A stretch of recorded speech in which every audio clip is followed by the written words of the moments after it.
ಹರಿ ಓಂ. ನಾರಾಯಣಾಯ ಪರಿಪೂರ್ಣಗುಣಾರ್ಣವಾಯ ವಿಶ್ವೋದಯ ಸ್ಥಿತಿಲಯೋನ್ನೇತಿಪ್ರದಾಯ ಜ್ಞಾನಪ್ರದಾಯ ವಿಬುಧಾಸುರಸೌಖ್ಯದುಃಖ ಸತ್ಕಾರಣಾಯ ವಿತತಾಯ ನಮೋ ನಮಸ್ತೆ. ಅಭ್ರಮಂ ಭಂಗರಹಿತಂ ಅಜಡಂ ವಿಮಲಂ ಸದಾ ಆನಂದತೀರ್ಥಮತುಲಂ ಭಜೆ ತಾಪತ್ರಯಾಪಹಂ. ಭವತಿ ಯದನುಭಾವಾದೇಡಮೂಕೋಪಿ ವಾಗ್ಮಿ ಜಡಮತಿರಪಿ ಜಂತುರ್ಜಾಯತೆ ಪ್ರಾಜ್ಞಮೌಲಿಃ. ಸಕಲ ವಚನ ಚೇತೋ ದೇವತಾ ಭಾರತೀ ಸಾ ಮಮ ವಚಸೆ ನಿಧತ್ತಾಂ ಸನ್ನಿಧಿಂ ಮಾನಸೆ ಚ. ಅಸ್ಮದ್ಗುರು ಸಮಾರಂಭಾಂ ಟೀಕಾಕೃತ್ಪಾದ ಮಧ್ಯಗಾಂ ಶ್ರೀಮದಾಚಾರ್ಯ ಪರ್ಯಂತಾಂ ವಂದೇ ಗುರು ಪರಂಪರಾ. ವಿದ್ಯಾಯಾಂ ವಿಬುಧಾಚಾರ್ಯಂ ವೇದಜ್ಞಾನಾಬ್ಧಿಚಂದಿರಂ ದುರ್ಮತಧ್ವಾಂತಮಾರ್ತಾಂಡಂ ಸತ್ಯಧ್ಯಾನಮುನಿಂ ಪಂಚಾಶದ್ವರ್ಷಪರ್ಯಂತಂ ಸತತಂ ರಾಮಪೂಜಕಃ ಶ್ರೀ ಸತ್ಯಪ್ರಮೋದ ಗುರುರಾಟ್ ಭಾಸತಾಂ ನೋ ಹೃದಂಬರ. ಬಂಧುಸ್ತ್ವಂ ಗುರುರಿಷ್ಟದೈವತಮಿತಿ ತ್ವತ್ಪಾದ ಪಂಕೇರುಹಂ ಪ್ರಾಪ್ತಂ ಮಾಂ ಪರಿಪಾಲಯೇತಿ ಸತತಂ ಯಾಚೇ ನಿಬದ್ಧಾಂಜಲಿಃ. ಚಿತ್ತಂ ಮತ್ಗುಣದೋಷ ಚಿಂತನವಿದೋ ನೂನಂ ಮನಂ ಮಾ ಕೃತಃ. ಶ್ರೀ ಸತ್ಯಾತ್ಮಗುರು ತ್ವದಂಗ್ರಿಯುಗಲಂ ಹಿತ್ವಾ ನಮೇ ಸದ್ಗತಿ.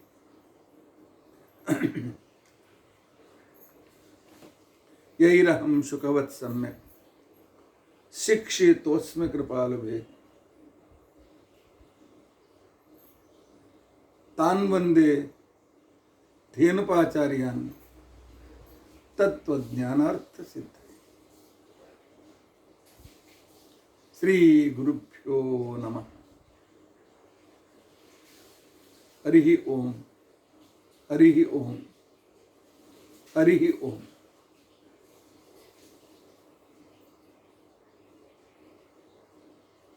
ಸ್ವಸ್ತಿಸ್ತು ಅಶೇಷ ಸನ್ಮಂಗಲಾನಿ ಸಂತು. ಶ್ಲೋಕೈಕ ಶ್ರವಣ ಪಠನ ಮಾತ್ರೇಣ ಉಕ್ತುಶ್ಚ ಶ್ರೋತॄಣಾಂ ನಿಖಿಲ ಕಲಿಕೃತ ಕಲ್ಮಶಾಪ ನೋಡ್ದನ ಪಟುತರೆ ಧರ್ಮಾದ್ಯಖಿಲ ಪುರುಷಾರ್ಥ ಸಾಧನೆ ಭೂತೆ. ಅದ್ಯ ವಿಷ್ಣು ತತ್ವ ನಿರ್ಣಯ ತಥಾ ಭೀಮಸೇನಸ್ಯ ಆಧ್ಯಾತ್ಮಿಕ ಸ್ವರೂಪ ವಿವರಣಾರಂಭೆ ಸತಿ ಕಿಂಚಿತ್ ಪೂರ್ವಕಥಾನುವಾದಃ. ಹರಿ ಓಂ ಹರಿ ಓಂ ಹರಿ ಓಂ. ಹರೇ ರಾಮ ಹರೇ ರಾಮ ರಾಮ ರಾಮ ಹರೇ ಹರೇ. ಹರೇ ಕೃಷ್ಣ ಹರೇ ಕೃಷ್ಣ ಕೃಷ್ಣ ಕೃಷ್ಣ ಹರೇ ಹರೇ. ಹರೇ ರಾಮ ರಾಮ ರಾಮ ಹರೇ ಹರೇ. ಹರೇ ಕೃಷ್ಣ ಕೃಷ್ಣ ಕೃಷ್ಣ ಹರೇ ಹರೇ. ಹರೇ ರಾಮ ರಾಮ ರಾಮ ಹರೇ ಹರೇ. ಹರೇ ಕೃಷ್ಣ ಕೃಷ್ಣ ಕೃಷ್ಣ ಹರೇ. ಶ್ರೀ ಗುರುಭ್ಯೋ ನಮಃ. ಹರಿ ಓಂ ಹರಿ ಓಂ ಹರಿ ಓಂ. ವಿಷ್ಣು ತತ್ವ ನಿರ್ಣಯ ಮತ್ತು ಭೀಮಸೇನ ದೇವರ ಆಧ್ಯಾತ್ಮಿಕತೆಯ ಬಗ್ಗೆ ನಾವು ಚಿಂತನೆ ಮಾಡ್ತಾ ಇದ್ದೇವೆ.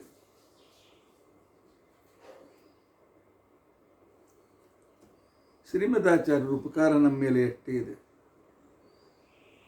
ಬಹುಶಃ ಇದು 61ನೇ ಎಪಿಸೋಡ್. ವಿಷ್ಣು ತತ್ವನಿರ್ಣಯ ಪ್ರಾರಂಭ ಮಾಡಿ 61ನೇ ಪ್ರವಚನ ಇದು.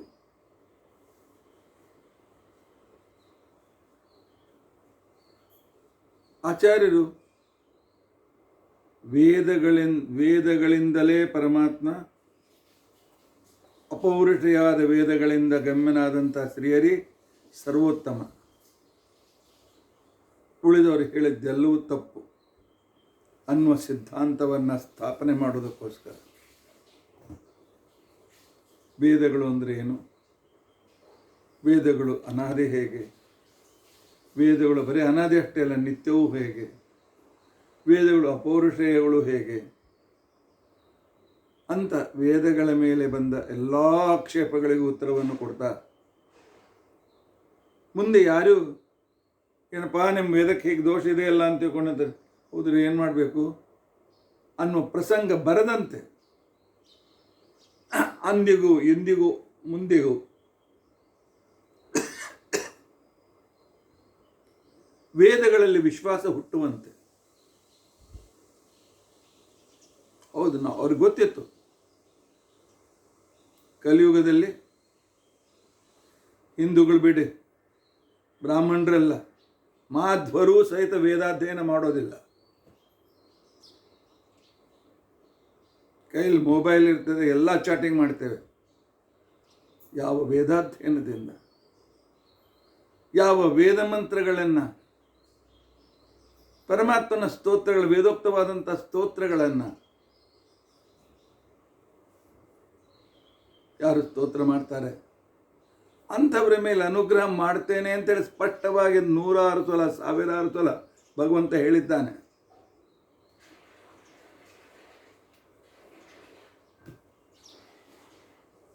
ಭಾಗವತದಲ್ಲಿ ಗಜೇಂದ್ರ ಮೋಕ್ಷ ಸ್ತೋತ್ರದ ಕೊನೆಯಲ್ಲಿ ಪರಮಾತ್ಮ ಹೇಳ್ತಾನೆ, ಯಾರು ಬೆಳಿಗ್ಗೆ ಎದ್ದು ನನ್ನನ್ನು ಈ ಗಜೇಂದ್ರ ಮೋಕ್ಷದ ಸಂದರ್ಭವನ್ನು ನೆನೆಸ್ತಾರೆ ಅಂಥವರಿಗೆ ಸುಖ ಸಂಪತ್ತಿಗಳನ್ನು ಕೊಡುವುದಲ್ಲದೆ ಪ್ರಾಣ ಬಿಡುವಾಗ ನನ್ನ ಸ್ಮರಣ ಕೊಡ್ತೇನೆ ಅಂತ ಹೇಳ್ತಾನೆ. ಪ್ರಾಣ ಬಿಡುವಾಗ ನನ್ನ ಸ್ಮರಣೆ ಅಂದರೆ ಏನರ್ಥ? ಮೋಕ್ಷ, ವಿಷ್ಣು ಲೋಕಕ್ಕೆ ಡೈರೆಕ್ಟ್.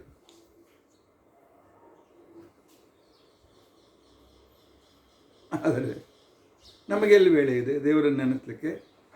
ನಮಗೆಲ್ಲಿ ವೇಳೆ ಇದೆ ವೇದೋಕ್ತವಾದಂತಹ ಭಾಗವತಾದಿಗಳಲ್ಲಿ ಹೇಳಿದ ಮಾತನ್ನು ನೆನೆಸಲಿಕ್ಕೆ?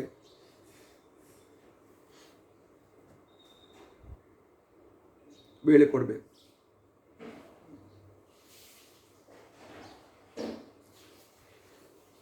ಏನೇನು ಚಾಟಿಂಗ್ ಬರ್ತಾ ಇರ್ತದೆ ಮೊಬೈಲ್ನಲ್ಲಿ, ಅದಕ್ಕೆ ಕೇಳುವವರು 1000 ಜನ. ಆದರೆ ವಿಷ್ಣು ತತ್ವ ನಿರ್ಣಯ ಭೀಮಸೇನ್ ದೇವ್ರ ಬಗ್ಗೆ ಕೇಳಲಿಕ್ಕೆ 300 ಜನ ಅಷ್ಟೆ. ಯಾಕೆ ಬೇಕು ಅನ್ಬೇಡಿ.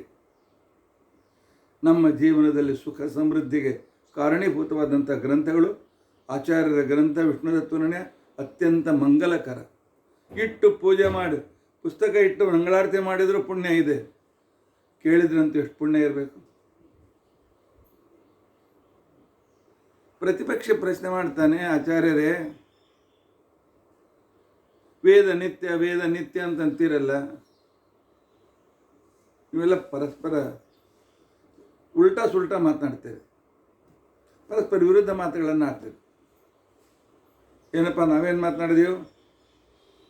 ಅಲ್ರಿ ಪ್ರಳಯ ಕಾಲದಲ್ಲಿ ಎಲ್ಲ ಹೋಗ್ತದೆ ಅಂತ ಹೇಳ್ತೀರಲ್ಲ. ಪ್ರಳಯ ಕಾಲದಲ್ಲಿ ಪರಮಾತ್ಮ ಮಹಾಲಕ್ಷ್ಮೀ ದೇವಿ ಇವರನ್ನು ಬಿಟ್ಟು ಉಳಿದೆಲ್ಲವೂ ಸಾಮ್ಯಾವಸ್ಥೆಯಲ್ಲಿರ್ತಾರೆ, ಎಲ್ಲವೂ ಭಗವಂತನ ಹೊಟ್ಟೆಯಲ್ಲಿರ್ತಾರೆ. ಆಗ ವೇದ ಅಭ್ಯಾಸ ಮಾಡೋರು ಯಾರು? ಆಗ ವೇದದ ಪರಂಪರೆಗೆ ಭಂಗ ಬರೋದಿಲ್ವೇ? ಇದಕ್ಕೆ ಶಾಸ್ತ್ರೀಯ ಶಬ್ದದಲ್ಲಿ ವಿಚ್ಛಿತ್ತಿ ಅಂತ ಕರೀತಾರೆ.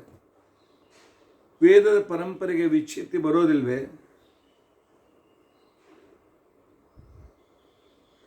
ಅದಕ್ಕೆ ಆಚಾರ್ಯರು ಹೇಳ್ತಾರೆ ಬರೋದಿಲ್ಲ. ವಿಷ್ಣು ಬುದ್ಧಿಗಾಹ.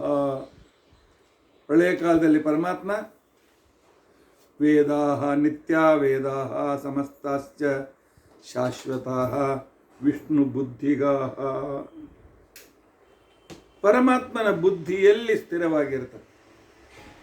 ಪರಮಾತ್ಮಂತೆಲ್ಲ ಹೋಗೋದಿಲ್ಲಲ್ಲ.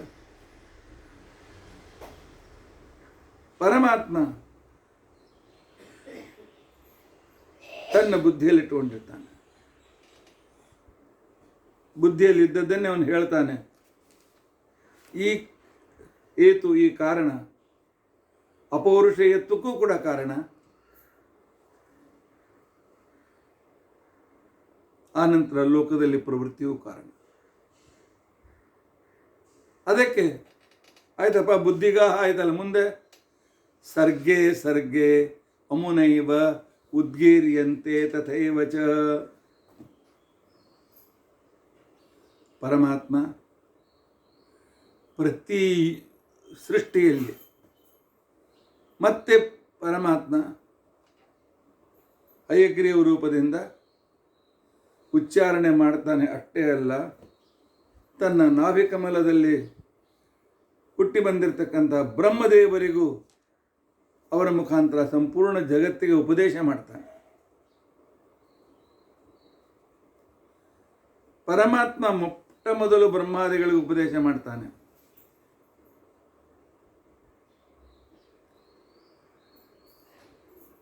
ಅವರು ಉಳಿದವ್ರಿಗೆ ಉಪದೇಶ ಮಾಡ್ತಾರೆ. ಆ ಗುರುಗಳು ಮತ್ತೊಬ್ಬ ಗುರುಗಳಿಗೆ ಉಪದೇಶ ಮಾಡ್ತಾರೆ. ಅವರು ಮತ್ತೊಬ್ಬರಿಗೆ ಉಪದೇಶ ಮಾಡ್ತಾರೆ.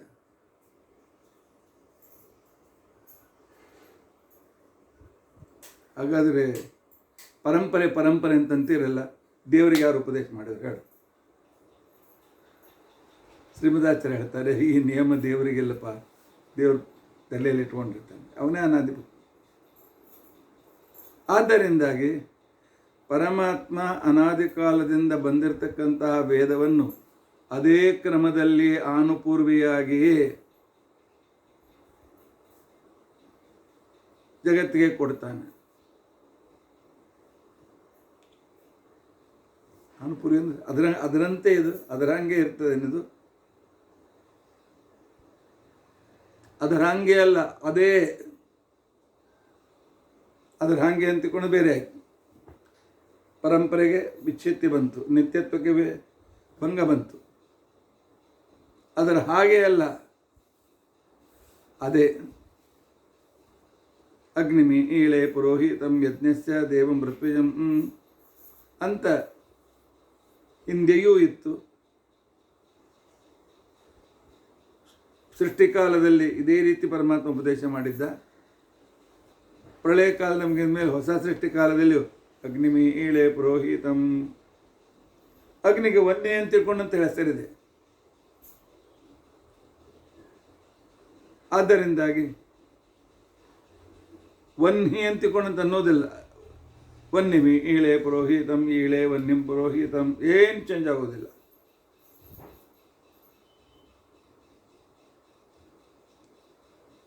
ಅದಕ್ಕೆ ಆಚಾರ್ಯ ಉತ್ತರ ಕೊಡ್ತಾರೆ, ಬ್ರಹ್ಮಾದೀನ್ ಪ್ರತಿ ಉಪದಿಶ್ಯಂತೆ ಕಿಂ ಶಬ್ದ ಮಾತ್ರ ಸಾಮ್ಯೇನ, ಸಮಾನತೆ ಇಲ್ಲ. ತಥೈವ ಚ ತತ್ಕ್ರಮೇಣ ಚ, ಹೇಗಿದ್ದು ಹಾಗೆ, ಅದೇ ರೀತಿ ಅದೇ ಅಂತನ್ನೋದನ್ನು ಆಚಾರ್ಯರು ಪ್ರಮಾಣ ಕೊಟ್ಟು ತೋರಿಸ್ತಾರೆ. ಏನು ಲಕ್ಷ್ಯ ಕೊಡಿ, ತತ್ಕ್ರಮೇಣೈವ, ಯಾವ ಕ್ರಮದಲ್ಲಿ ಇದೆ. ಅಗ್ನಿಮಿ ಈಳೆ ಪುರೋಹಿತಂ ಯಜ್ಞಸ್ಯ ದೇವಂ ಋತ್ವಿಜಂ ಹೋತಾರಂ ರಕ್ತದಾತಾಮಂ ಅಗ್ನಿ ಪೂರ್ವೇ ಮುಂದಿನ ಮಂತ್ರ. ಹಾಗೆ ಇದೇ ಕ್ರಮದಲ್ಲಿಯೇ ಕಂಟಿನ್ಯೂ ಆಗ್ತದೆ. ಎಂಥ ಆಶ್ಚರ್ಯ ಅಲ್ಲೇನು? ಯಾಕೆ ಅಂತಕೊಂಡಂತಂದರೆ ಪ್ರೆಸ್ ಇಲ್ಲ, ಲೇಖನಿಯಲ್ಲಿ ಬರೆದಿಲ್ಲ. ಪರಮಾತ್ಮ ಅಲ್ಲಿ ಬ್ರಹ್ಮದೇವರ ಕೈಯಲ್ಲಿ ಪುಸ್ತಕ ಕೊಡಲಿಲ್ಲ. ಬರ್ಕೋರಿ ಅಂತ ಹೇಳಿಲ್ಲ, ಅಥವಾ ಪರಮಾತ್ಮ ತಾನು ಬರೆದಿಟ್ಕೊಂಡು ಪುಸ್ತಕ ತಗೊಂಡು ಓದಲಿಲ್ಲ. ಉಪದೇಶ ಅದನ್ನು ಬ್ರಹ್ಮದೇವರು ಧಾರಣ ಮಾಡಿದರು, ಅದನ್ನು ಋಷಿಗಳು ಧಾರಣ ಮಾಡಿದರು, ಅದನ್ನು ಅವರ ಶಿಷ್ಯರು ಧಾರಣ ಮಾಡಿದರು. ಪುಸ್ತಕ ಹಿಡ್ಕೊಂಡು ವೇದ ಓದಿದರೆ ವೇದ ಮಾತಿಗೆ ಸಿಟ್ಟು ಬರ್ತದಂತೆ. ತಲೆಯಲ್ಲಿ ಧಾರಣ ಮಾಡು, ಮುಖೋದ್ಗತ ಹೇಳು. ನಮ್ಮವ್ರು ಎಷ್ಟು ಉಪಕಾರ ಮಾಡಿದ್ದಾರೆ, ಕಲ್ಪನೆ ಇದೆಯಾ ನಿಮಗೆ? ನಾವು ಹಳೆ ಕಾಲದಲ್ಲಿ ನೋಡ್ತಿದ್ವಿ, ಊರಿನಲ್ಲಿ ಬ್ರಾಹ್ಮಣರು ವೇದ ಅಧ್ಯಯನದಲ್ಲಿ ತಮ್ಮ 8 ವರ್ಷ 10 ವರ್ಷ ಗುರುಕುಲದಲ್ಲಿ ಕಲಿಬೇಕು. ನೌಕರಿ ಮಾಡಿದ್ರೆ ದಿನಕ್ಕೆ 2 ತಾಸು 4 ತಾಸು ಆ ವೇದಗಳನ್ನು ಹೇಳ್ತಾ ಸಂರಕ್ಷಣೆ ಮಾಡ್ಕೊಂಡು ಬಂದಿದ್ದಾರೆ. ಏನೋ ಹೊಲದಿಂದ 4 ಕಾಳು ಬರ್ತಿತ್ತೇನೋ, ಅಥವಾ ಊರಿನ ಜನ ಯಾವಾಗಲೂ ಒಂದು ಸ್ವಲ್ಪ ಜೋಳ ಮತ್ತೇನಾದರೂ.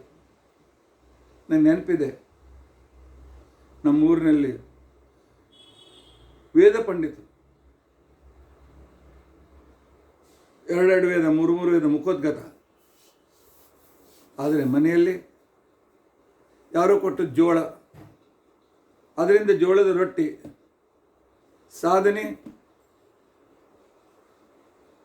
ಬೇಳೆ ಇಲ್ಲ. ಹತ್ತರಿಕೆ ಅಂತ ತಿಳ್ಕೊಂಡು ಅಂತೇಳಿ ನಮ್ಮ ಊರಿನಲ್ಲಿ ಸುತ್ತಲೂ ಬೆಳೀತಾ ಇದ್ದು. ಬೆಳಗ್ಗೆ ಹೋಗಿ 10 ಪಲ್ಯ ಕತ್ತರಿಸ್ಕೊಂಡು ಬರಬೇಕು, ಅಥವಾ ಯಾರಾದರೂ 1 ದುಡ್ಡು 2 ದುಡ್ಡು ಕೊಟ್ಟರೆ ರಾಜಗಿರಿ ಪಲ್ಯ ತರಬೇಕು, ಅದನ್ನೇ ಕುದಿಸ್ಬೇಕು, ಬಕ್ರಿ ಜೊತೆಗೆ ತಿನ್ನಬೇಕು. ಆದರೆ 4 ತಾಸು ವೇದ ಉಳಿಸ್ಕೊಂಡು ಬರಬೇಕು.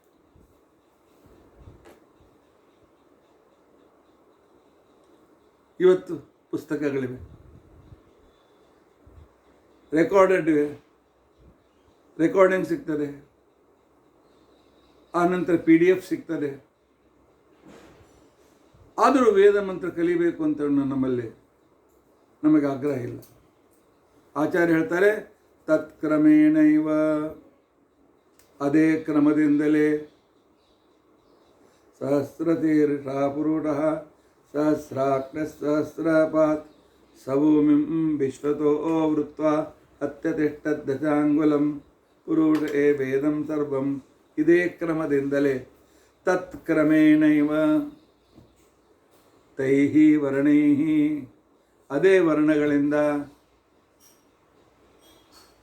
ಸಹಸ್ರ ತೀರ್ಷ ಪುರುಷ ಬದಲಾಗಿ ಅನಂತ ತೀರ್ಷ ಪುರುಷ, ಅನಂತಾಕ್ಷಸ್ ಅನಂತಪಾತ್ ಚೇಂಜ್ ಮಾಡಿ ಅರ್ಥ ಅದೇ ಬರ್ತದಲ್ಲ, ಇಲ್ಲ ಸಹಸ್ರನೇ ಇದೆ. ತೈಹಿ ವರ್ಣೈಹಿ ಅದೇ ಅಲ್ಲ, ಉಚ್ಚಾರಣೆಯೂ ಕೂಡ ಅದೇ ಕ್ರಮ. ಅಗ್ನಿಮೀಳೆ ಪುರೋಹಿತಂ, ಮುಂದಿನ ಸ್ವರದಲ್ಲಿ ಅಗ್ನಿಮೀಳೆ ಪುರೋಹಿತಂ ಯಜ್ಞಸ್ಯ ದೇವ ಮೃತ್ಯುಜಂ.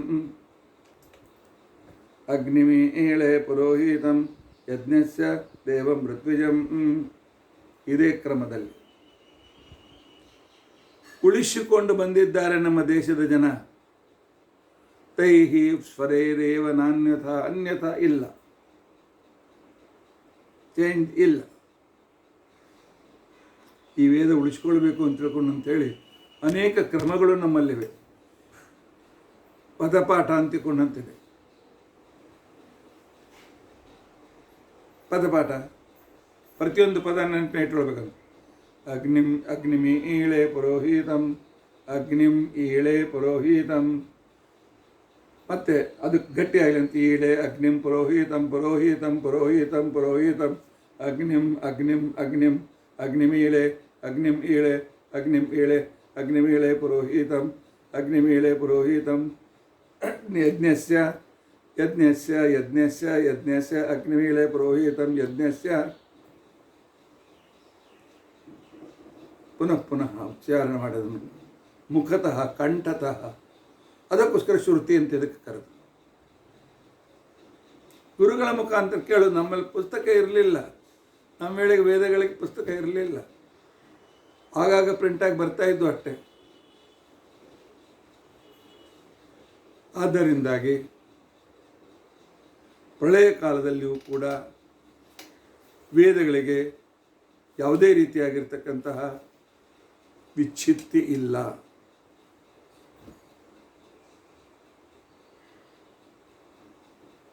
ಸಂಶಯ ತೆಗೆಯೋರಿಗೆ ಬೇಕಾದ ತೆಗಿತಾರೆ, ಮೀನ ಮೇಷ್ಟ ತೆಗಿತಾರೆ.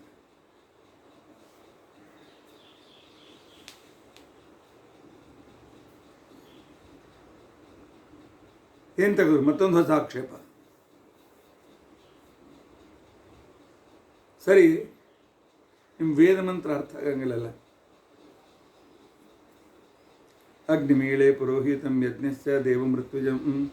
ಅಗ್ನಿ ನಾನು ಪೂಜಾ ಮಾಡ್ತೇನೆ ಅಂತ ತಿಳ್ಕೊಂಡು ಅಂತ ಹೇಳ್ತೀವಿ. ಅದು ನೀವೇನು ಅರ್ಥ ಹೇಳ್ತೀರಿ ಮಾಧ್ವರು? ಅಗ್ನಿ ಅಂತ ತಿಳ್ಕೊಂಡಂತಂದರೆ ಅಗ್ರಣಿತ್ವಾತ್, ಅಗ್ರಗಮ್ಯತ್ವಾತ್, ಅಗನೇತೃತ್ವಾತ್, ಸರ್ವೋತ್ತಮನಾದ್ದರಿಂದಾಗಿ, ಸರ್ವಶ್ರೇಷ್ಠನಾದದರಿಂದಾಗಲಿ, ಚೇತನಾಚೇತನಗಳಿಗೆ ಪ್ರೇರಕನಾದ್ದರಿಂದಾಗಿ ಪರಮಾತ್ಮನಿಗೆ ಅಗ್ನಿ ಅಂತ ಹೆಸರು. ನೀವು ಹೇಳಿದ ಅರ್ಥ ಯಾಕೆ ಹೋಗ್ಬೇಕು? ಅಗ್ನಿ ಅಂತ ಉರಿಯೋ ಬೆಂಕಿ ಅಂತ ಯಾಕೆ ಅನ್ಬಾರ್ದು? ನ ವ್ಯಾಖ್ಯಾತಾತ್ ಅವ್ಯಾಖ್ಯಾತಾತ್ ವೇದಾತ್ ಕಸ್ಯದರ್ಥಂ ಅಧಿಗಮತಿ ಅಧಿಗಚ್ಚತಿ. ಆಚಾರ್ಯ ಹೇಳ್ತಾರೆ, ವೇದಗಳಿಗೆ ಮನಸ್ಸಿಗೆ ಬಂದಂತ ಅರ್ಥ ಮಾಡಲಿಕ್ಕೆ ಹೋಗಬೇಡಿ.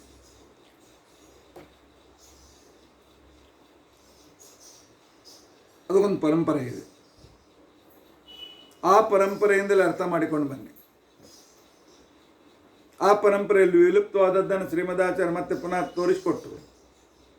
ಹೌದು, ಅಗ್ನಿ ಅಂತಂದರೆ ಅಗ್ನಿ, ಉರಿಯುವ ಅಗ್ನಿ ಹೋಮಕುಂಡದಲ್ಲಿ, ಅದನ್ನು ಅರ್ಥ ಇಟ್ಟುಕೊಳ್ಳಿ. ಆದರೆ ಉರಿಯುವ ಅಗ್ನಿ ನಿಮಗೇನಾದರೂ ಲಾಭ ಕೊಡುತ್ತದೆ, ಅಲ್ಲಿಯೂ ಲಾಭ ಇದೆ. ಉರಿಯುವ ಅಗ್ನಿಯಲ್ಲಿ ಆಹುತಿ ಹಾಕಿದ್ರು ಲಾಭ ಇದೆ, ಅದು ಲೌಕಿಕವಾದ ಲಾಭ. ಯಾಕೆ? ಅಲ್ಲಿ ಹಾಕಿದ ಪದಾರ್ಥಗಳು ಕೋಟಿ ಕೋಟಿ ಅಣುಭಾಗಗಳಲ್ಲಿ ಆಟಮ್ಸ್ಗಳಾಗಿ ಆಕಾಶದಲ್ಲಿ ಎಸೆಯಲ್ಪಡ್ತವೆ. ಬೆಂಕಿಯಲ್ಲಿ ಹಾಕಿದ ಪದಾರ್ಥ ಸುಟ್ಟು ಅದರ ಆಟಮ್ಸ್ ಆಕಾಶಕ್ಕೆ ಹಾರ್ತದೆ. ಆಕಾಶಕ್ಕೆ ಹಾರಿದ ಆಟಮ್ಗಳನ್ನು ಸೂರ್ಯ ಅಬ್ಸರ್ವ್ ಮಾಡ್ಕೊಳ್ತಾನೆ. ಅಬ್ಸರ್ವ್ ಮಾಡಿಕೊಂಡು ಚಂದ್ರನಿಗೆ ಕೊಡ್ತಾನೆ. ಚಂದ್ರ ಅದರಲ್ಲಿ ತನ್ನ ಅಮೃತ ಕಿರಣಗಳನ್ನು ಸೇರಿಸ್ತಾನೆ. ಸೇರಿಸಿ ದೇವತೆಗಳಿಗೆ ಅಮೃತ ರೂಪದಿಂದ ಕೊಡ್ತಾನೆ. ಆ ನಂತರ ಅದರದ್ದು ಸ್ಥೂಲ ಭಾಗ ಉಳಿತದೆ, ಸಾರ ಭಾಗ ಅಮೃತ ಕೊಡ್ತಂಥದ್ದು. ಆ ಸ್ಥೂಲ ಭಾಗವನ್ನು ಪರ್ಜನ್ಯನಿಗೆ ಕೊಡ್ತಾನೆ. ಪರ್ಜನ್ಯ ಅವುಗಳನ್ನು ಮೋಡದಲ್ಲಿಡ್ತಾನೆ. ಆ ಮೋಡದಲ್ಲಿಟ್ಟದ್ದು ಭೂಮಿಗೆ ಕೆಳಗೆ ಬೀಳ್ತದೆ. ಮಳೆಗಳು ಬೆಳೆಗಳಿಗೆ ಕಾರಣವಾಗ್ತದೆ.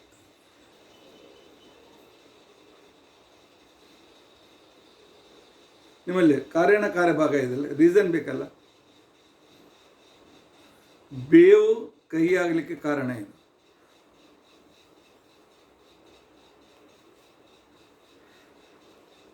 ಯಾಕೆ? ಬೇವಿನ ಬೀಜದಲ್ಲಿ DNA ಕಹಿ ಗುಣದ ಅಣುಗಳಿವೆ, ಅದಕ್ಕೋಸ್ಕರ ಕಹಿ ಆಗ್ತದೆ.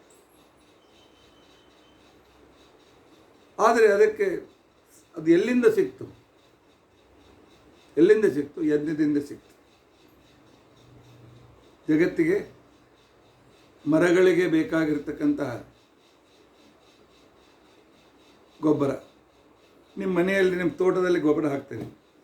ಪರ್ವತದ ಮೇಲೆ ಗಿಡಗಳು ಬೆಳೆದಿರ್ತವೆ, ಅಲ್ಲಿ ಗೊಬ್ಬರ ಕೊಡೋರು ಯಾರು? ಇಲ್ಲಿ ಬ್ರಾಹ್ಮಣರು ನಾವು ಮಾಡುವ ಯಜ್ಞ. ಸಮಿಧೆ ಹಾಕ್ತೇವೆ, 10 ತರಹದ ಸಮಿಧೆಗಳಿವೆ. ಆಲದ ಮರದ ಸಮಿಧೆ ಇದೆ, ಅಶ್ವತ್ಥ ವೃಕ್ಷದ ಸಮಿಧೆ ಇದೆ, ಅಮೃತ ಬಳ್ಳಿಯ ಸಮಿಧೆ ಇದೆ, ಆನಂತರ ಜಾಲಿಯ ಮರದ ಸಮಿಧೆ ಇದೆ, ದರ್ಭದ ಸಮಿಧೆ ಇದೆ. ಎಲ್ಲ ಔಷಧಿ ಗುಣಗಳಿರ್ತಕ್ಕಂತಹ ಸಮಿಧೆಗಳು. ಅವುಗಳನ್ನು ಯಜ್ಞದಲ್ಲಿ ಹಾಕಿದ ಕ್ಷಣಕ್ಕೇನೆ ಅದರಲ್ಲಿ ಇರ್ತಕ್ಕಂಥ ಸೆಲ್ಯುಲಸ್ ಅಂತಕ್ಕಂಥ ಅಣುಗಳು ಆಕಾಶಕ್ಕೆ ಹಾರುತ್ತವೆ. ಸೂರ್ಯ ಅಬ್ಸಾರ್ವ್ ಮಾಡ್ಕೊಳ್ತಾನೆ, ಚಂದ್ರನಿಗೆ ಕೊಡ್ತಾನೆ. ಚಂದ್ರ ಅದರಲ್ಲಿ ತನ್ನ ಔಷಧೀಶ, ಅದರಲ್ಲಿ ಔಷಧಿ ಗುಣ ಸುರಕ್ಷಿತವಾಗಿಡುವಂತೆ ಮಾಡ್ತಾನೆ. ಆ ನಂತರ ಪರ್ಜನ್ಯನಿಗೆ ಕೊಡ್ತಾನೆ. ದೇವತೆಗಳು ಸೂಕ್ಷ್ಮ ಭಾಗ ತೆಗೆದುಕೊಂಡು ಆ ಪರ್ಜನ್ಯಲ್ಲಿ ಅದನ್ನು ಮೋಡದಲ್ಲಿಡ್ತಾನೆ. ನಾವು ಕೊಟ್ಟ ಸೆಲ್ಯುಲಸ್ ಅಣುಗಳು ಅನೇಕ ರೀತಿಯಾದಂಥ ರಿಯಾಕ್ಷನ್ ಆಗಿ ಮತ್ತೆ ಪುನಃ ಮೋಡದಲ್ಲಿ ಬಂದು ಮತ್ತೆ ಭೂಮಿಗೆ ಬೀಳ್ತಾರೆ. ಪರ್ವತದಲ್ಲಿ ಬೆಳೆಯುವ ಗಿಡಗಳಿಗೆ ಅದು ಗೊಬ್ಬರವಾಗ್ತದೆ. ಆಚಾರ್ಯ ಏನೋ ಒಂದು ಕಲ್ಪನೆ ಮಾಡ್ಕೊಂಡು ಹೇಳ್ತಾ ಇದ್ದಾರೆ ಅಂತ ತಿಳ್ಕೊಳ್ಬೇಡಿ. ನಮ್ಮ ಶಾಸ್ತ್ರದಲ್ಲಿ ವಿವರಣೆ ಬಂದಿದೆ. ಆಧುನಿಕ ವಿಜ್ಞಾನವೂ ಕೂಡ ಇದೇ ಮಾತನ್ನು ಒಪ್ಕೊಳ್ತದೆ. ಮಳೆಗಾಲದ ಆರಂಭದಲ್ಲಿ ಏನು ಲಿಂಬಸ್ ಅಂತಿಕೊಂಡಂತಕ್ಕಂಥ ಹೆಸರಿನ ಮಳೆಗಳು, ಹೆಸರಿನ ಲಿಂಬಸ್ ಅಂತ ಮೋಡಗಳ ಮಳೆ ಬೀಳ್ತದೆ. ಅವುಗಳಲ್ಲಿ ಎಲ್ಲ ಔಷಧಿ ಗುಣ ಇರ್ತದೆ. ನಾವು ಸಣ್ಣವರು ಇರುವಾಗ ಮೊದಲಿನ 4 ಮಳೆಗೆ ಹೋಗಿ ತಸ್ಕೊಂಡು ಬರ್ರಿ ಒಂದು ಕಡೆ ಕಳಿಸ್ತಾ ಇದ್ರು, ಮಳೆಯಲ್ಲಿ ನಿಂದ್ರಿಸ್ತಿದ್ರು. ಎಲ್ಲ ಔಷಧಿ ಗುಣ ಸೇರಲಿ ಬರಲಿ ಅಂತ. ನಾವು ಹಾಕಿದ ಕಾರ್ಬೋಹೈಡ್ರೇಟ್ ಅನ್ನದ ಕಣಗಳು, ಆ ಅಣುಗಳು ಸೂರ್ಯ ತೆಗೆದುಕೊಂಡದಕ್ಕೂ ನಾನು ಹಗಲಿನಲ್ಲೇ ಹೋಮ ಮಾಡ್ತೇವೆ. ಚಂದ್ರನಿಗೆ ಕೊಡ್ತಾನೆ, ಚಂದ್ರ ಅದಕ್ಕೆ ಕೆಮಿಕಲ್ ರಿಯಾಕ್ಷನ್ ಮಾಡ್ತಾನೆ, ಸೂಕ್ಷ್ಮ ರೂಪದಿಂದ ದೇವತೆಗಳಿಗೆ ಕೊಡ್ತಾನೆ. ಆ ಕಾರ್ಬೋಹೈಡ್ರೇಟ್ ಅಣುಗಳನ್ನು ಮೋಡದಲ್ಲಿಡ್ತಾನೆ. ಅವು ಪುನಃ ಭೂಮಿಯಲ್ಲಿ ಬಿದ್ದು ನಮ್ಮ ಬೆಳೆಗಳಿಗೆ ಅವು ಕಾರಣವಾಗ್ತವೆ. ಕಾರ್ಯ ಇಲ್ಲದೆ ಕಾರಣ, ಸುಮ್ಮನೆ ಕಲ್ಪನೆ, ಸುಮ್ಮನೆ ತಾನಾಗೆ ಮಳೆ ಬಿತ್ತು, ಬೀಜ ಹಾಕಿದೆವು, ಆನಂತರ ಅದರಲ್ಲಿ ಆ ರೀತಿಯಾಗಿ ಅದಕ್ಕೆ ಬೇಕಾಗಿರ್ತಕ್ಕಂಥ ವಿಶಿಷ್ಟತೆ. ನಿಮ್ಮ ಹೊಲದಲ್ಲಿ ಬೀಜ ಬಿತ್ತಿದ್ದೀರಿ, ಆದರೆ ಪರ್ವತದ ಮೇಲೆ ಯಾವ ಬೀಜ ಬಿತ್ತಿದ್ದೀರಿ ಹೇಳಿ? ಮಳೆಯಿಂದ, ಮೋಡದ ಯಜ್ಞದಿಂದಲೇ ಅವುಗಳಿಗೆ ಸಿಗಬೇಕಾಗಿರ್ತಕ್ಕಂತಹ RNA DNA ಸಿಗ್ತದೆ. ಈ ಮಾತನ್ನು ಭಗವದ್ಗೀತೆಯಲ್ಲಿ ಸ್ಪಷ್ಟವಾಗಿ ಪರಮಾತ್ಮ ಹೇಳ್ತಾನೆ. ಯಜ್ಞಾತ್ ಭವತಿ ಪರ್ಜನ್ಯ. ಪರ್ಜನ್ಯ ಅವಕ್ಕಿಂತ ಮೊದಲು ಬೇರೆ ಪ್ರೊಸೀಜರ್ಗಳು. ಹಾಗೆ ಅಗ್ನಿ, ಸಾಕ್ಷಾತ್ ಅಗ್ನಿಯಿಂದ ಈ ಲಾಭಗಳಿವೆ. ಇನ್ನು ಎರಡನೇ ಅಗ್ನಿ ಅಂತ ಅಗ್ನಿದೇವತ. ದೇವತೆಗಳಿಗೆ ಅಗ್ನಿಮುಖ ವೈವೇದ ದೇವಾಹ ಅಂತೇಳಿ ಕರೀತಾರೆ. ಈ ಅಗ್ನಿ ದೇವತೆ, ಅಭಿಮಾನಿಯಾದ ದೇವತೆ ನಾವು ಕೊಟ್ಟ ಸೂಕ್ಷ್ಮ ಭಾಗವನ್ನು ಸ್ವೀಕರಿಸಿ ಈ ಸೂರ್ಯಚಂದ್ರಗಳ ಮುಖಾಂತರ ದೇವತೆಗಳಿಗೆ ಅದನ್ನು ಒಯ್ದು ಮುಟ್ಟಿಸ್ತಾನೆ. ದೇವತೆಗಳು ಸಂತುಷ್ಟರಾಗ್ತಾರೆ. ಇಂದ್ರ ಐಶ್ವರ್ಯ ಕೊಡ್ತಕ್ಕಂಥ ವ್ಯಕ್ತಿ. ಇಂದ್ರನಿಂದ ನಮಗೆ ಐಶ್ವರ್ಯ ಸಿಗ್ತದೆ. ಸೂರ್ಯನಿಂದ ನಮಗೆ ಪೋಷಣೆ ಸಿಗ್ತದೆ, ಡಿ ವಿಟಮಿನ್ ಸಿಗ್ತದೆ. ವರುಣನಿಂದ ನಮಗೆ ಶುದ್ಧವಾಗಿರ್ತಕ್ಕಂಥ HR ಅಂತಕ್ಕಂಥ ರೀತಿಯಾದಂಥ ನೀರು ನಮಗೆ ಸಿಗ್ತದೆ. ಇಂತಹ ಎಲ್ಲ ಪದಾರ್ಥಗಳನ್ನು ದೇವತೆಗಳು ನಮಗೆ ತಂದು ಕೊಡ್ತಾರೆ. ಅದಕ್ಕೆ ವರುಣಾಯ ಸ್ವಹ, ಇಂದ್ರಾಯ ಸ್ವಹ, ಅಗ್ನೇಯ ಸ್ವಹ, ಪಿತೃಭ್ಯ ಸ್ವಹ, ವಿಶ್ವೇಭ್ಯೋ ದೇವೇಭ್ಯ ಸ್ವಹ, ಧನ್ವಂತರೇ ಸ್ವಹ, ವೈಶ್ವದೇವಲ್ಲಿ ಸೂರ್ಯಾಯ ಸ್ವಹ, ಅಗ್ನೇಯ ಸ್ವಹ, ಪ್ರಜಾಪತಿಯ ಸ್ವಹ. ಯಾಕೆ? ಇವರೆಲ್ಲೆಂದರೂ ನಮಗೆ ಉಪಯೋಗ ಬೇಕು. ಪ್ರಜಾಪತಿಯ ಸ್ವಹಾಹುತಿ ಕೊಡದೇ ಇದ್ದರೆ ಸಂತತಿ ಸಾಮರ್ಥ್ಯ ಕಳ್ಕೊಳ್ತೇವೆ.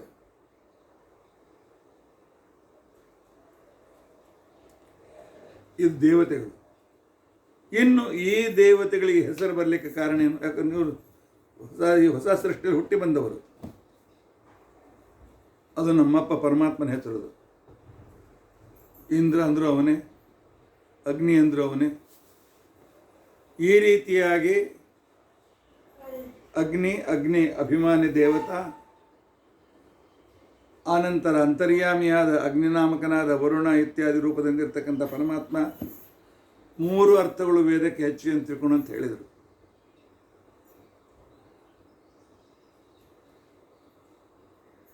ಆದರೆ ಇಲ್ಲಿ ಕಿತಾಪತಿ ತೆಗಿತಾ ಇದ್ದಾನೆ ಒಬ್ಬ ವ್ಯಕ್ತಿ. ಇದನ್ನು ಮೊದಲು ವ್ಯಾಖ್ಯಾನ ಮಾಡಿದವರು ಯಾರಪ್ಪ?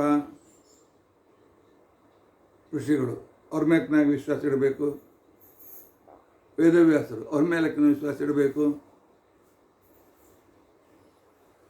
ಚಾರ್ವಾಕನ ಮೇಲೆ ವಿಶ್ವಾಸ ಇಡಬೇಡ ಅಂತ ನೀವು ಅಂತೀರಿ. ನಾವು ಇದ್ರ ಮೇಲೆ ವಿಶ್ವಾಸ ಇಡಬೇಕು.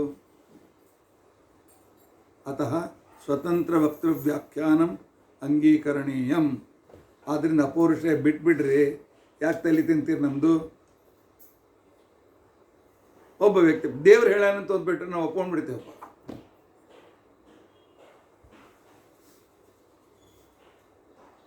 ಅಂದಾಗ ಉತ್ತರ ಕೊಡ್ತಾರೆ, ಪ್ರಮಾಣ ಕೊಡ್ತಾರೆ ಆಚಾರ್ಯರು. ಆಚಾರ್ಯ ಪ್ರಮಾಣ ಇಲ್ಲದೆ ಮಾತನಾಡೋದಿಲ್ಲ. ವೇದಗಳ ಸರಿಯಾದ ಅರ್ಥವನ್ನು ಪರಮಾತ್ಮ ಹಯಗ್ರೀವ ರೂಪದಿಂದ ಅನೇಕ ದೇವತೆಗಳಿಗೆ ಉಪದೇಶ ಮಾಡ್ತಾನೆ, ಅನೇಕ ಋಷಿಗಳ ಉಪದೇಶ ಮಾಡ್ತಾನೆ. ಆ ಋಷಿಗಳು ತಮ್ಮ ಶಿಷ್ಯರಿಗೆ, ಆ ಋಷಿಗಳು ತಮ್ಮ ಶಿಷ್ಯಂದರಿಗೆ. ಹೀಗೆ ಗುರುಪರಂಪರೆಯಿಂದ ವೇದದ ಅರ್ಥ, ವೇದಕ್ಕೆ ಈ ರೀತಿ ಅರ್ಥ ಮಾಡಬೇಕು ಅಂತನೋ ಒಂದು ಕ್ರಮ ನಮ್ಮ ಮನಸ್ಸಿಗೆ ಬಂದಾಗ ಅರ್ಥ ಮಾಡ್ತೇವೆ ಅಂತಕೊಂಡಂತಂದರೆ ಆಗೋದಿಲ್ಲ. ಶ್ರುತಿ ಕಿವಿಯಿಂದ ಕೇಳಿ ಶಿಷ್ಯ ಅದನ್ನು ಅರ್ಥವನ್ನು ಧಾರಣ ಮಾಡ್ತಾ ಇದ್ದ. ಅತಃ ಶ್ರುತಿತ್ವಮೇತಾಸಾಂ ಶ್ರುತ ಏವ ಯತೋ ಅಖಿಲೈಹಿ. ಬ್ರಹ್ಮದೇವರಿಂದ ಆರಂಭ ಮಾಡಿಕೊಂಡು ಇಲ್ಲಿಯವರೆಗೂ ವೇದದ ಅರ್ಥ ಚಿಂತನೆ ಅಂತ ಏನು ನಡೆದಿದೆ, ವೇದಾರ್ಥ ಚಿಂತನೆ ಅಂತ ನಡೆದಿದೆ. ಶ್ರೀಮದ್ ಆಚಾರ್ಯ ಭಾಷ್ಯಾದಿಗಳು ನಮಗೇನು ಮಾರ್ಗದರ್ಶನ ಮಾಡಿದ್ದಾರೆ, ಅವೆಲ್ಲೂ ಕೇಳಿದ್ದನ್ನೇ ಬಂದಿದೆ. ಇಲ್ಲ, ಎಷ್ಟೋ ಸಲ ಕೆಲವು ಋಷಿಗಳು ಹೊಸ ಅರ್ಥ ಹೇಳ್ತಾರಲ್ಲ. ಈ ಮಧ್ವಾಚಾರ್ಯ ಹೊಸ ಅರ್ಥ ಹೇಳಿದರು. ಅವ್ರಿಗೆ ಗುರು ಪರಂಪರೆಯಿಂದ ಎಲ್ಲಿ ಬಂದಿದೆ ಹೇಳಿ. ಕೆಲವು ಭೀಮಸೇನ ದೇವರು ದುಶ್ಯಾಸನ ಕೊಂದಾಗ ಮನ್ಯ ಸೂಕ್ತ ಕಂಡ್ರು. ಅಲ್ಲಿ ಯಾರು ಉಪದೇಶ ಮಾಡಿದ್ರು ಭೀಮಸೇನ ದೇವರಿಗೆ? ದುರ್ಯೋಧನ ಸಂಹಾರ ಮಾಡಿದಾಗ ಋಷಭಮ್ಮ ಸಮಾನಾನಂ ಅಂತಕೊಂಡಂತೆ ಋಷಭ ಸೂಕ್ತವನ್ನು ಕಂಡ್ರು. ಅಲ್ಲಿ ಅವರಿಗೆ ಯಾರು ಉಪದೇಶ ಮಾಡಿದ್ರು? ಭೀಮಸೇನ ದೇವರಿಗೆ ಯಾರಾದರೂ ಕಲಿಸ್ಕೊಟ್ಟಿದ್ರೇನು? ಮನುಷ್ಯ ಸೂಕ್ತ, ಋಷಭ ಸೂಕ್ತ ಕಲಿಸ್ಕೊಟ್ಟಿದ್ರೇನು ಭೀಮಸೇನ ದೇವರಿಗೆ? ಇಲ್ಲ. ಹಾಗಾದರೆ ಕೆಲವು ಋಷಿಗಳು ತಮ್ಮ ಗುರುಗಳಿಂದ ಕಲಿಯದೇ ಇರತಕ್ಕಂತಹ ಹೊಸ ಋಗ್ವೇದದ ಮಂತ್ರಗಳನ್ನು ಅವರು ಕಂಡು ಜಗತ್ತಿಗೆ ಕೊಟ್ಟದ್ದು ಇದೇ ಅಲ್ಲ. ಗಾಯತ್ರಿ ವಿಶ್ವಾಮಿತ್ರ ಋಷಿ ಅಂತಂತೇಳಿ ವಿಶ್ವಾಮಿತ್ರ ಕೊಟ್ಟರಲ್ಲ, ಅವರಿಗೆ ಆ ಮಂತ್ರ ಪ್ರತ್ಯಕ್ಷ, ಅದು ಗುರು ಪರಂಪರೆಯಲ್ಲಿಂದ ಬಂತು. ಆಚಾರ್ಯ ಉತ್ತರ ಕೊಡ್ತಾರೆ. ಪ್ರಮಾಣ ನೋಡ್ರಪ್ಪ, ಜನ್ಮಾಂತರೇ ಶ್ರುತಾಸ್ತಾಸ್ತು. ಆ ಮಂತ್ರಗಳನ್ನು ಹಿಂದಿನ ಜನ್ಮದಲ್ಲಿ, ಅನೇಕ ಜನ್ಮದಲ್ಲಿಯೂ ಅವ್ರು ಹಿರಿಯಿಂದ ಕೇಳ್ತಾ ಬಂದಿದ್ದಾರೆ. ಹಿಂದಿನ ಜನ್ಮದಲ್ಲಿ ಕೇಳಿದ್ದು ಭಗವಂತನ ಅನುಗ್ರಹದಿಂದ ವಾಸುದೇವ ಪ್ರಸಾದತಃ. ಕೆಲವು ಋಷಿಗಳಿಗೆ ಹಿಂದಿನ ಜನ ಕೇಳಿದ ಪರಂಪರೆ ಹೊಳಿತಾವೆ ಪರಮಾತ್ಮ ಅನುಗ್ರಹದಿಂದ. ಆದರೆ ಅದು ಕೇಳಿ ಪರಂಪರೆಯಿಂದ ಬಂದಿರ್ತದೆ. ಅವ್ರು ಹೊಸದಾಗಿ ರಚನೆ ಮಾಡಿರೋದಿಲ್ಲ, ಅವ್ರು ಹೊಸದಾಗಿ ಕಂಪೋಸ್ ಮಾಡೋದಿಲ್ಲ. ಹಿಂದಿನ ಜನ್ಮದಲ್ಲಿ ಕೇಳಿದ್ದನ್ನು ಇಲ್ಲಿ ಅಭಿವ್ಯಕ್ತಪಡಿಸ್ತಾರೆ. ಹೌದೇನ್ರಿ? ಹೌದು. ಎಷ್ಟೋ ಸರ್ತಿ ನಾವು ಪ್ರವಚನ ಮಾಡುವಾಗ, ಪುಸ್ತಕ ಬರೆಯುವಾಗ ಹೊಸ ಹೊಸ ಅರ್ಥಗಳು ಹೊಳಿತದೆ. ಆಕಾಶದಿಂದ ಬಿತ್ತೇನು? ಅಲ್ಲ, ಜನ್ಮ ಜನ್ಮ ಅಂತಲೇ ಯಾರು ಹಿರಿಯರಿಂದ ಕೇಳ್ಕೊಂಡು ಬಂದಿದ್ದೆ. ಕೇಳಿದ್ದು ನಮಗೆ ಆ ರೀತಿಯಾಗಿ ಪ್ರತಿಭಾಸವಾಗ್ತದೆ.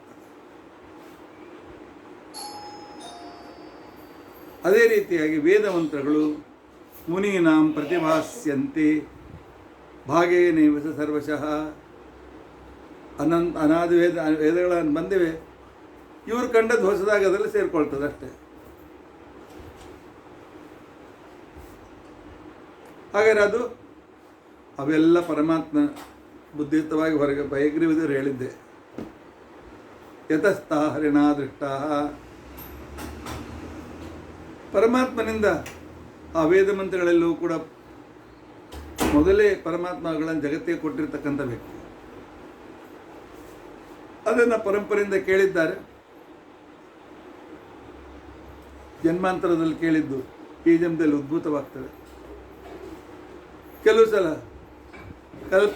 ಧ್ಯಾನ ಮಾಡ್ತಾ ಮಾಡ್ತಾ ಇರುವಾಗ ಆ ತತ್ವ ಅಭಿವ್ಯಕ್ತವಾಗ್ತದೆ.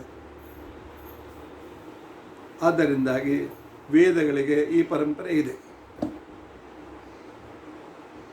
ಆದ್ದರಿಂದ ವೇದದ ಅರ್ಥ ಪರಂಪರೆಯೂ ಕೂಡ ಇದೇ ರೀತಿಯಿಂದ ಬಂದಿದೆ. ಹೊಸ ಅರ್ಥ ವೇದಕ್ಕೆ ಹತ್ತಲಿಕ್ಕೆ ಹೋಗಬೇಡಿ. ಪರಂಪರೆಯಿಂದ ಬಂದಿರತಕ್ಕಂಥ ವೇದದ ಕ್ರಮ, ಅರ್ಥ ಹೇಳ್ತಕ್ಕಂಥ ಕ್ರಮಗಳಿವೆ. ಆ ಕ್ರಮಗಳನ್ನೇ ಇಟ್ಟುಕೊಂಡು ಒಂದು ಕ್ರಮವನ್ನು ಯಾಸ್ಕ ತೋರಿಸಿದರೆ ಅವನ್ನೇ ಇಟ್ಟುಕೊಂಡು ಸಾಯಣಾಚಾರ ಆ ಕ್ರಮದಲ್ಲಿ ಬರೆದರು. ಆದರೆ ಅದೊಂದೇ ಅರ್ಥ ಅಲ್ಲ, ಅದಕ್ಕೆ ಬೇರೆ ಅರ್ಥ ಇದೆ ಅಂತೇಳಿ ಶ್ರೀಮದಾಚಾರ್ಯ ತೋರಿಸಿಕೊಟ್ರು. ಈ ರೀತಿಯಾಗಿ ಇರೋದರಿಂದಾಗಿ ಅಪೌರುಷೇಯ ವೇದ ಪರಂಪರೆಯಿಂದ ಬಂದಿರತಕ್ಕಂಥದ್ದು, ಇದನ್ನು ಯಾರೂ ಬರೆದಿಲ್ಲಪ್ಪ ಅಂತನ್ನೋ ವಿಚಾರವನ್ನು ನಮಗೆ ಇಲ್ಲಿ ತಿಳಿಸಿಕೊಟ್ಟಿದ್ದಾರೆ. ವೇದಗಳ ನಿತ್ಯತ್ವ, ವೇದಗಳಿಗಿರುವ ಪರಂಪರೆ, ವೇದಗಳಿರುವ ಅಪೌರುಷೇಯತ್ವ, ವೇದಾರ್ಥಗಳಿಗಿರ್ತಕ್ಕಂಥ ಒಂದು ಪರಂಪರೆ ಅಂತ ಹಿಂದಿನವರು ಎಷ್ಟು ಉಪಕಾರ ಮಾಡಿರಬೇಕಲ್ಲ, ಉಳಿಸ್ಕೊಂಡು ಬಂದಿದ್ದಾರೆ. ಎಷ್ಟು ಆಕ್ರಮಣ, 10ನೇ ಶತಮಾನ 11ನೇ ಶತಮಾನದಿಂದ ಆರಂಭ ಮಾಡಿಕೊಂಡು ಇವತ್ತಿನವರೆಗೂ, ಈಗೇನು ಮೋದಿ ಗೌರ್ಮೆಂಟ್ ಸ್ವಲ್ಪ ಚೇಂಜ್ ಮಾಡ್ತಾ ಇದೆ, ತಿಳಿಸ್ತಾ ಇದೆ, ನಮಗೆ ಯಾವಾಗಲೂ ನಮ್ಮ ಕಿವಿಯಲ್ಲಿ ನಾವು ಕಲ್ತದ್ದು ನಮಗೆ ತಿಳಿಸಿಕೊಟ್ಟದ್ದೆಲ್ಲ ತಪ್ಪೆ. ಯಾರ್ಯಾರು ಅಂದರೆ ಇನ್ನೂ ಅರ್ಥ ಹೇಳಿದ್ರು. ಯಾಕೆ ನಮ್ಮ ಸ್ವಾತಂತ್ರ್ಯ ಸಿಕ್ಕ ಮೇಲೆಯೂ ಕೂಡ ಸಂಪೂರ್ಣ ಎಜುಕೇಷನ್ ಕಮ್ಯುನಿಸ್ಟರ ಕೈಯಲ್ಲಿತ್ತು. ಆದ್ದರಿಂದಾಗಿ ವೇದಗಳು ಅಪೌರುಷೇಯವಾದುದರಿಂದ ಶ್ರುತಿಯಿಂದ ಕಂಟಿನ್ಯೂ ಆಗ್ತದೆ, ಶಿಷ್ಯರಿಂದ ಶಿಷ್ಯರಿಗೆ ಕಂಟಿನ್ಯೂ ಆಗ್ತದೆ. ಜನ್ಮಾಂತರದಲ್ಲಿ ಕೇಳಿದ್ದು ಪರಮಾತ್ಮ ಅನುಗ್ರಹದಿಂದ ಈ ಜನ್ಮದಲ್ಲಿ ಪ್ರತಿಪಾತವಾಗ್ತದೆ. ಆದರೆ ಪರಮಾತ್ಮ ಎಲ್ಲ ಮಂತ್ರಗಳು ಪರಮಾತ್ಮ ಇವರಿಗೆ ಪ್ರತಿಪಾದವಾದ ಮಂತ್ರವೂ ಕೂಡ ಮೊದಲೇ ಇತ್ತದು. ಹೊಸದಾಗಿ ಯಾವ ಋಷಿಗಳು ನಮಗೆ ತಿಳಿಸಲಿಲ್ಲ. ಆದ್ದರಿಂದಾಗಿ ವೇದಗಳಿಗೆ ಪ್ರಳಯ ಕಾಲದಲ್ಲಿಯೂ ಕೂಡ ಪರಂಪರೆಗೆ ಭಂಗ ಇಲ್ಲ. ಅನಾದಿಯಾಗಿ ಅಪೌರುಷೇಯವಾಗಿ ನಿತ್ಯವಾಗಿ ಪ್ರವಾಹತಃ ಶಬ್ದದಲ್ಲಿ ಉಪಯೋಗಿಸಬಾರ್ದು. ಅದೇ ಶಬ್ದಗಳು ಅದೇ ಕ್ರಮದಲ್ಲಿ ಬಂದಿರತಕ್ಕಂಥವುಗಳು. ಇನ್ನು ವೇದದ ಮೇಲೆ ಮತ್ತೇನು ಹೊಸ ಆಕ್ಷೇಪ, ಅದನ್ನು ನಾನು ನಾಳಿನ ದಿವಸ ತಿಳಿದುಕೊಳ್ಳಿಕ್ಕೆ ಪ್ರಯತ್ನ. ಇನ್ನು ಭೀಮಸೇನ ದೇವರು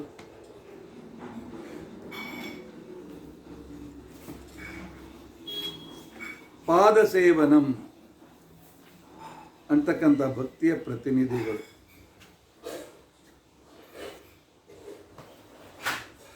ಪಾದಸೇವನಂ ಅಂತನ್ನೋದಕ್ಕೋಸ್ಕರ ಅನೇಕ ಅರ್ಥಗಳು ಬೇರೆ ಬೇರೆಯವರು ಹೇಳಿದ್ದಾರೆ.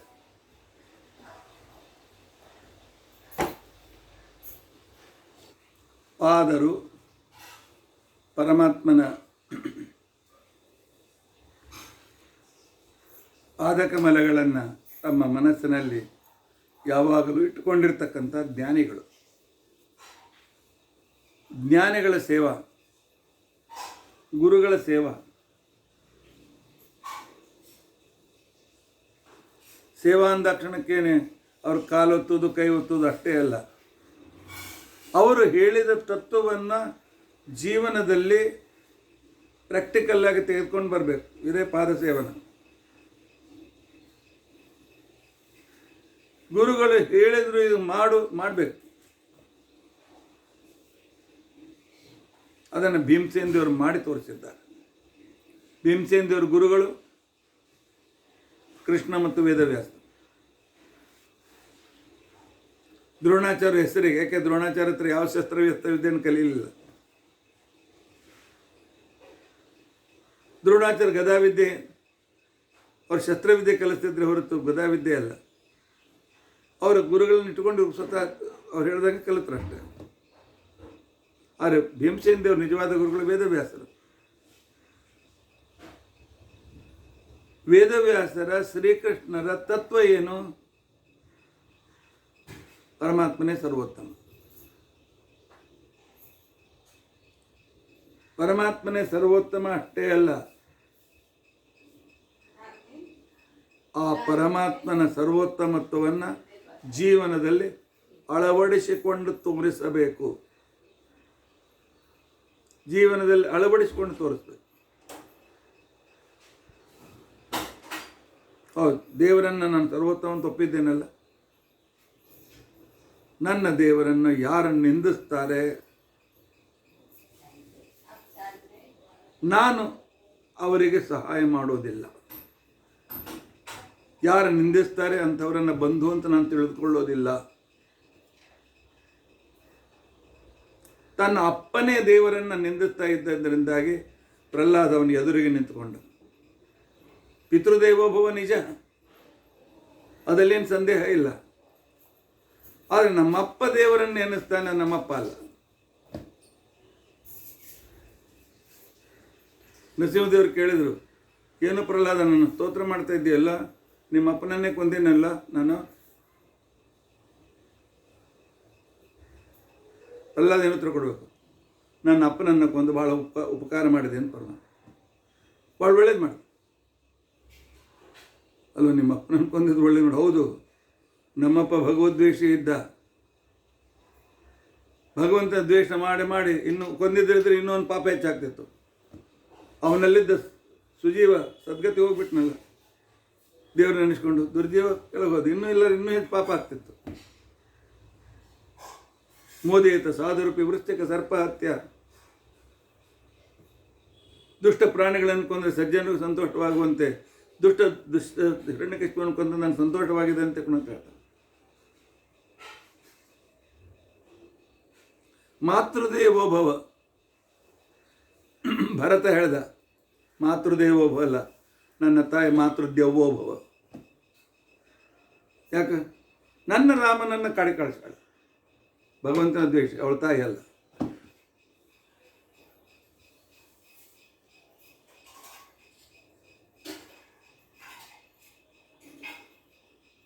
ಅದಕ್ಕೋಸ್ಕರವೇ ಮಹಾರಾಷ್ಟ್ರದಲ್ಲಿ ಮಾಡುಗುಳ್ಕರ್ ಅಂತನವರು ಗೀತರಾಮಾಯಣ ಅಂತ ಬರೆದಿದ್ದಾರೆ.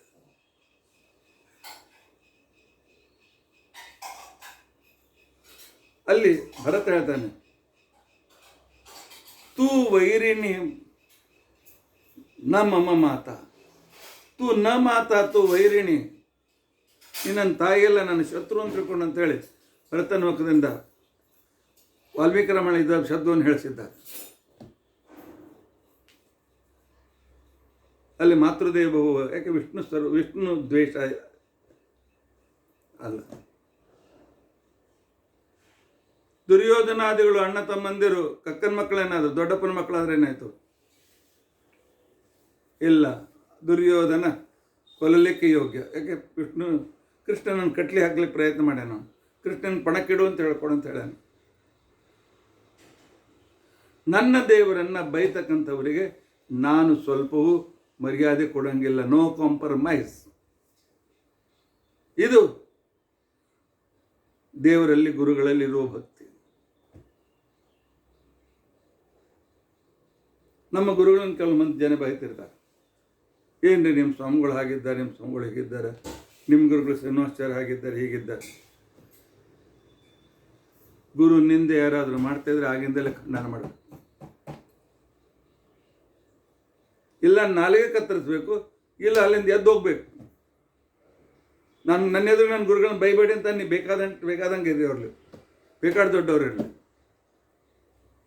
ಗುರುವಿನಿಂದೆ ಇದು ಪಾದಸೇವನ ಅಲ್ಲ, ಪರಮಾತ್ಮನಿಂದ ಕೇಳುವುದು ಪಾದಸೇವನ ಅಲ್ಲ.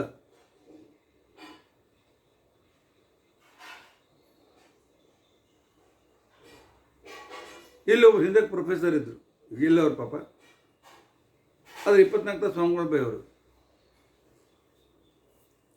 ಒಂದು ಸರ್ತಕ್ಕೆ ಇಲ್ಲ, ಮತ್ತು ಅವರನ್ನು ಫಂಕ್ಷನ್ಗೆ ಕರಿಬೇಕು, ಅದಕ್ಕೆ ನನಗೊಬ್ರು ಮಿತ್ರರು ಆಚಾರ್ಯ ನಮ್ಮ ಜೊತೆಗೆ ನೀವು ಬನ್ನಿ ಅಂತ ತಿಳ್ಕೊಂಡು ಹೇಳಿದ್ರು.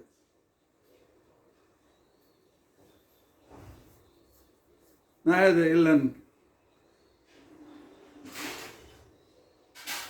ನಮ್ಮ ಕಾಲೇಜ್ ಕಮಿಟಿಯವರು ಆಗ್ರಹ ಮಾಡಿದ್ರಲ್ಲ, ಅವರನ್ನು ಸ್ವಲ್ಪ ಈ ಸಲ ಕರೆದ್ರೆ ಒಳ್ಳೆಯದು ಅಂತ. ಆಯ್ತು ಪ್ರಿನ್ಸಿಪಾಲ್ ಅಂತ ತಿಳ್ಕೊಂಡಂತ ನಾನು ಹೋದೆ. ಇಲ್ಲ ಮತ್ತು ನೀವು ನಮ್ಮ ಕಾಲೇಜಿಗೆ ಈ ಸಲದ ವಾರ್ಷಿಕೋತ್ಸವಕ್ಕೆ ಅಧ್ಯಕ್ಷರಾಗಿ ಬರಬೇಕು ಅಂತ. ಅವ್ರು ಹುದಾಕ್ಷಣಕ್ಕೇನೆ ಇಲ್ಲ ನಿಮ್ಮ ಸ್ವಾಮಿಗಳಾಗಿದ್ದಾರೆ, ನೀವು ವೈದಿಕ ಬ್ರಾಹ್ಮಣರು ಹೇಗಿದ್ದೀರಿ, ಅವ್ರ ಮನೆಗೆ ಹೋಗಿದ್ದೀವಿ ಅಂತ ಮರ್ಯಾದೆ 5 ನಿಮಿಷ ನಾನು ಕೇಳಿದೆ. ನನಗೆ ಭಾಳ ಸಂಕಟ ಆಯಿತು. ನಾನು ಎದ್ದು ಹೇಳಿದೆ, ನೀವು ನಮ್ಮ ವಾರ್ಷಿಕೋತ್ಸವಕ್ಕೆ ಬರದೇ ಇದ್ದರೂ ಪರವಾಗಿಲ್ಲ, ಅನೇಕ ಜನ ನಮ್ಗೆ ಸಿಗ್ತಾರೆ, ಆದರೆ ನೀವು ನಮ್ಮ ಗುರುಗಳನ್ನು ನಿಂದೆ ಮಾಡ್ತೀರಿ, ಆಯ್ತು ಹೋಗಿ ಬರ್ತೇವೆ, ನಿಮ್ಮ ಮನೆ ನೀರು ಕೂಡ ಬೇಡ ಅಂತ ಹೇಳಿ ಬಂದ್ಬಿಟ್ಟು.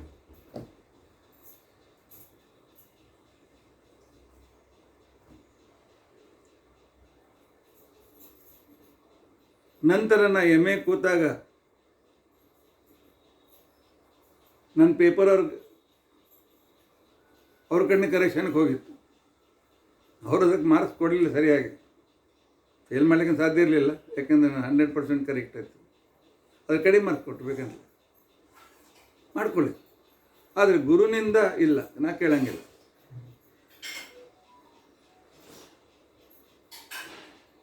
ಹಾಗಿರಬೇಕು ಗುರುಭಕ್ತಿ. ನಮ್ಮಲ್ಲಿ ಕೆಲವರು ನನ್ನ ಹತ್ರ ಪಾಠಕ್ಕೆ ಬರ್ತಿದ್ರು.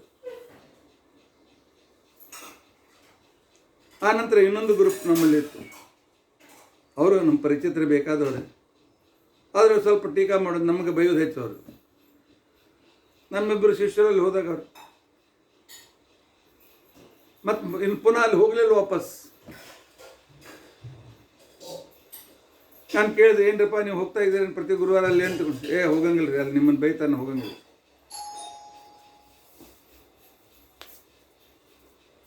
ಹೀಗಿರ್ಬೇಕು ನಮ್ಮ ನೀತಿ. ನಾವು ಗುರುನಿಂದ ಹರಿನಿಂದ ಸರ್ವತಾ ಕೇಳಬಾರ್ದು. ಗುರುನಿಂದ ಹರಿನಿಂದ ಸರ್ವತಾ ಕೇಳಬಾರ್ದು. ಒಂದು ಉದಾಹರಣೆ ನಿಮಗೆ ಹೇಳ್ತೇನೆ, ನಡೆದ ಉದಾಹರಣೆ. ನಿಮಗೆ ಗೊತ್ತದೆ, ಕನ್ನಡದಲ್ಲಿ ಜ್ಞಾನಪೀಠ ಪುರಸ್ಕಾರ ಪಡೆದ ದೊಡ್ಡ ಕವಿ KV ಪುಟ್ಟಪ್ಪ, ಕುವೆಂಪು ಅವರಿಗೆ ಜ್ಞಾನಪೀಠ ಅವಾರ್ಡ್ ಸಿಕ್ಕಿದೆ. ಅವ್ರನ್ನ ನವೀನ ಸೃಷ್ಟಿಕರ್ತ ಅಂತ ಹೇಳ್ಕೊಳ್ತಾ ಇದ್ರು. ನಿಜ, ಅವ್ರ ಭಾಷೆ ಚೆನ್ನಾಗಿದೆ, ಲೇಖನ ಚೆನ್ನಾಗಿದೆ, ಕಾವ್ಯ ಚೆನ್ನಾಗಿ ಬರೀತಾರೆ, ಎಲ್ಲವೂ ಸರಿ. ಆದರೆ ಒಂದು ಸಲ ನಮ್ಮ ವಿದ್ಯಾಲಯ ಮಾಟುಂಗದಲ್ಲಿದ್ದಾಗ ಅಲ್ಲೊಂದು ಮೈಸೂರು ಅಸೋಸಿಯೇಷನ್ ಅಂತ ಹೇಳಿ ಒಂದು ಅಸೋಸಿಯೇಷನ್, ಅಲ್ಲಿ ಕುವೆಂಪು ಬಂದಿದ್ದರು. ಅಲ್ಲಿ ನಮ್ಮ ಆಚಾರ್ಯರು, ನಮ್ಮ ಗುರುಗಳು ಮೌಲ್ಯ ಆಚಾರ್ಯರು, ಮೌಲ್ಯ ಗೋಪಾಲಾಚಾರ್ಯರು ಅಧ್ಯಕ್ಷರಾಗಿದ್ದರು. ಕುವೆಂಪು ಹೇಳುತ್ತಾ ಅವರೊಂದು ಕೊರಳಿಗೆ ಬೆರಳು ಅಂತಕೊಂಡಂತ ಒಂದು ಪುಸ್ತಕ, ಸಣ್ಣ ಕಾವ್ಯ ಬರೆದಿದ್ದಾರೆ. ದ್ರೋಣಾಚಾರ್ಯನ ಬೈದು ಏಕಲವ್ಯನನ್ನು ಹೊಗಳಿ ಬರೆದಿದ್ದಾರೆ. ಅವರವತ್ತು ಸಭೆಯಲ್ಲಿ ಅದೇನೇ ಮಾತನ್ನು ಬೇಕಂತ ತೆಗೆದುಕೊಂಡು, ನೀವು ಬ್ರಾಹ್ಮಣರು, ನಿಮ್ಮ ಮಹಾಭಾರತದ ಪಾತ್ರ ಎಲ್ಲ ನೀಚ ಪಾತ್ರಗಳು. ಬಾಲಕನಾದಂಥ ಏಕಲವ್ಯನ ಬೆರಳನ್ನು ಕತ್ತರಿಸಿಕೊಂಡು ನಮ್ಮ ಆಚಾರ್ಯರು, ಇವರು ರಾಷ್ಟ್ರಕವಿ, ಇವರು ಮರ್ಯಾದೆ ಮಾಡಿ ಕರೆದಿದ್ದಾರೆ. ಇದು ಯಾವುದೂ ವಿಚಾರ ಮಾಡಲಿಲ್ಲ, ಎದ್ದು ನಿಂತ್ಕೊಂಡು ಹೇಳಿದರು, ಕುವೆಂಪುಗಳೇ ನಿಲ್ಲಿ, ನಿಮಗೆ ಕಾವ್ಯ ಚೆನ್ನಾಗಿ ಬರೀತೀರಿ, ನಿಮ್ಮ ಪುರಾಣದ ಜ್ಞಾನವೇ ಇಲ್ಲ. ಯಾಕೆ? ಏಕಲವ್ಯ ಬಾಲಕ ಅಲ್ಲ, ಏಕಲವ್ಯ ಬೆರಳು ಕತ್ತರಿಸಿದಾಗ ಅವನು 20-30 ವರ್ಷದ ಪ್ರೌಢ ವ್ಯಕ್ತಿ, ಬಾಲಕನಲ್ಲ. ಅವನು ಪೈಶಾಚಕ ಗಣ ಅಂತ ತಿಳ್ಕೊಂಡು ಅಂತೇಳಿ ಜರಾಸಂಧನ ಒಂದು ಟೆರರಿಸ್ಟ್ ಗುಂಪು ವಿಷ್ಣು ತತ್ವ ಅದು ಹರಿವಂಶದಲ್ಲಿ ಭಾಳ ವಿಸ್ತಾರವಾಗಿ ವಿಚಾರ ಬಂದಿದೆ. ಆ ಟೆರರಿಸ್ಟ್ ಗುಂಪಿನ ಸೇನಾಪತಿಯ ಮಗ ಅವನು. ಇವನು ಮುಂದೆ ಇವನೇ ಆ ಟೆರರಿಸ್ಟ್ ಗುಂಪಿಗೆ ಇವನೇ ಸೇನಾಪತಿ ಆಗ್ತಾನೆ. ಟೆರರಿಸ್ಟಿಗೆ ಇವತ್ತಿನ ದಿವಸ ನಾವು ಟೆರರಿಸ್ಟರಿಗೆ ನ್ಯೂಕ್ಲಿಯರ್ ಬಗ್ಗೆ ಅನುಕೂಲ ಮಾಡಿಕೊಡ್ತೇವೆ, ಅವ್ರಿಗೆ ಕಲಿಸ್ತೇವೆ ನಾವು. ನ್ಯೂಕ್ಲಿಯರ್ ವೆಪನ್ ಅವ್ರಿಗೆ ಬಗ್ಗೆ ಜ್ಞಾನ ಕೊಡ್ತೇವೆ ನಾವು. ಅದನ್ನು ಹೇಗೆ ಬಿಡಬೇಕು, ಹೇಗೆ ಅದನ್ನು ಇದು ಮಾಡಬೇಕಂತ ಕಲಿಸ್ತೇವೆ? ಇಲ್ಲ. ಹಾಗೆ ಹೇಳಿದರು, ಅವನು ಟೆರರಿಸ್ಟ್ ಅಂತೇಳಿ ಅವನು ಬೆರಳನ್ನು ಕತ್ತರಿಸಿದರೆ ಹೊರತು ಯಾಕೆ ಬೇರೆ ದಾರಿ ಇಲ್ಲ. ಇಲ್ಲದೇ ಇದ್ರೆ ಕೊಂದಾಕ್ಬಿಡ್ತಿದ್ರು ದ್ರೋಣಾಚಾರ್ಯರು. ಅದಕ್ಕೊಂದು ನೀವು ತಪ್ಪು ಹೇಳ್ತಾ ಇದ್ದೀರಿ ಅಂತ ಹೇಳಿದ್ರು. ಶಾಸ್ತ್ರದ ವಿರುದ್ಧ ನಮ್ಮ ಆಚಾರ್ಯರು ಎಂದಿಗೂ ಸಹನ ಮಾಡ್ತಿರಲಿಲ್ಲ. ಎದುರಿಗಿದ್ದ ಯಾವ ವ್ಯಕ್ತಿ ಇದ್ರೂ ಕೂಡ ಏನು ಕೇರ್ ಮಾಡ್ತಿರಲಿಲ್ಲ. ಯಾಕೆ? ನಾವೆಲ್ಲ ಭೀಮಸೇನ್ ದೇವರ ಮಧ್ವಾಚಾರ್ಯ ಶಿಷ್ಯರು. ಭೀಮಸೇನ್ ದೇವರು ಹೇಗೆ ಪರಮಾತ್ಮನಲ್ಲಿ ಭಕ್ತಿ ಹೇಗೆ ಅಂತ ತಿಳ್ಕೊಂಡು ಅಂತಂದರೆ, ಮಹಾಭಾರತ ಯುದ್ಧ ಮುಗೀತು, ಧರ್ಮರಾಜ ರಾಜನಾದ,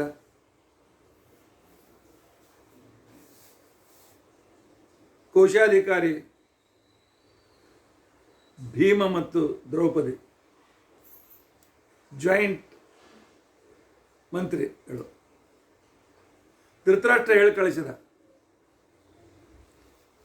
ದುರ್ಯೋಧನಿಗೆ ಶ್ರಾದ್ದ ಮಾಡಬೇಕಾಗಿದೆ, ಅದಕ್ಕೋಸ್ಕರ ರಾಜ್ಯಕೋಶದಿಂದ ನನಗೆ ಇಂತಿಷ್ಟು ಲಕ್ಷ ರೂಪಾಯಿ ಬೇಕು ಅಂತ ಕೊಡಂತೆ, ಬಂಗಾರದ ನಾಣ್ಯ ಬೇಕು, ನನ್ನ ಮಗನ ಶ್ರಾದ್ದ ಮಾಡಬೇಕಾಗಿದೆ. ಭೀಮಸೇನ ಹೇಳ ಕಳಿಸಿದ ರಾಜ್ಯದ ಕೋಶ ಇದು ಪ್ರಜೆಗಳ ಸಂಪತ್ತಿ, ಪ್ರಜೆಗಳು ಕೊಟ್ಟ ಟ್ಯಾಕ್ಸಿನ ಸಂಪತ್ತಿ. ವಿಷ್ಣು ದ್ವೇಷಿಯಾಗಿರ್ತಕ್ಕಂಥ ಆ ದುರ್ಯೋಧನ ಶ್ರಾದ್ದಕ್ಕೆ ಒಂದು ದಮಡಿ ಸಿಗೋದಿಲ್ಲ, ಒಂದು ಪೈಸಾ ಸಿಗೋದಿಲ್ಲ, ಇದರಿಂದ ಕೊಡೋದಿಲ್ಲ ಅಂತ ಹೇಳಿದ್ರು.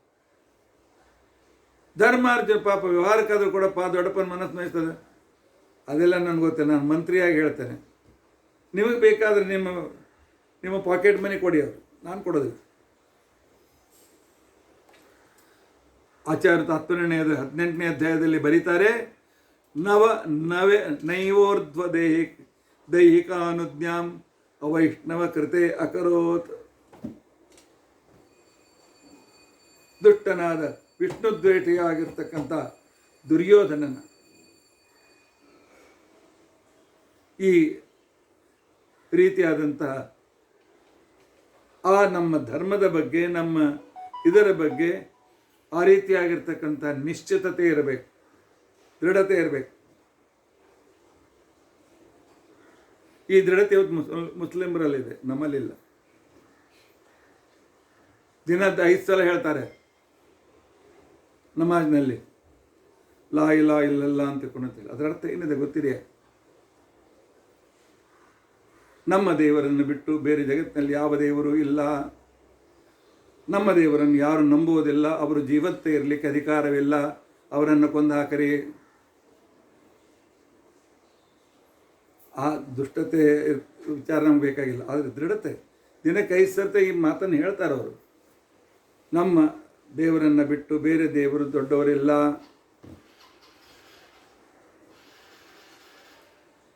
ಅವರನ್ನು ಈ ದೇವರನ್ನು ಯಾರು ದೊಡ್ಡವನು ಅಂತ ನಂಬೋದಿಲ್ಲ, ಆ ವ್ಯಕ್ತಿಗೆ ಜೀವತೆ ಇರಲಿಕ್ಕೆ ಅಧಿಕಾರ ಇಲ್ಲ ಅಂಥವರು ಕಾಫಿರ್ ಅಂತ ಅನ್ಸ್ಕೊಳ್ತಾರೆ. ಅದನ್ನು ಅವರನ್ನು ಕೊಲ್ಲೋದೇ ಧರ್ಮ. ಅವ್ರು ಕೊಂದರೆ ನಿಮಗೆ 700 ಜನ ಅಪ್ಸರೆಯರು ನಿಮ್ಮ ಜೊತೆಗೆ ಇರ್ತಾರಂತೆ ಕಾಫಿರನ್ನು ಕೊಂದರೆ. ಇದು ಅಲ್ಲಿದ್ದ ದೃಢತೆಯನ್ನು ಮಾತ್ರ ನಾನು ಹೇಳ್ತಾ ಇದ್ದೇನೆ, ಅಲ್ಲಿ ಸಿದ್ಧಾಂತ ನಾನು ಹೇಳ್ತಾ ಇಲ್ಲ. ಇರಲಿ, ಅದು ಅವರವ್ರ ಸಿದ್ಧಾಂತ. ಈ ಭೀಮಸೇನ ನೈವ ಔರ್ಧ್ವದೇಹಿಕಾನುಜ್ಞಾಂ ಅವೈಷ್ಣವ ಪ್ರಿಯ ಕ್ವಚಿತ.